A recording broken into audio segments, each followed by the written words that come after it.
Бүгін 26 март 2025 жыл біз Бишкек шаарындагы Алыкул атындагы китепканага ушул колуңдагы акынга арнайы мыр десте деген Ханыш Султаналиевага таандык болгон китепти тапшырганына бара жатабыз.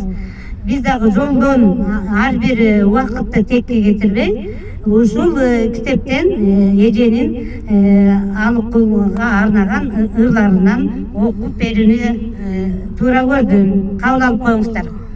Мен жөнүндө жазгыла. Таланттуулар тартынбастан баскыла, жөн турбастан буркан шаркан ташкыла, жөлүп таяп колдоп турат Алыкул, таала издеп өргө карай шашкыла. Өнөр деген эч убакта өчпөгөн, өрүш алып ырдап көңүл ачкыла. Ата болгон мага окшогон акынды, акын кыздар мен жөнүндө жазгыла. Менит кылып ырдын кеним казгыла, ушак айтпай жаман сөздөн качкыла.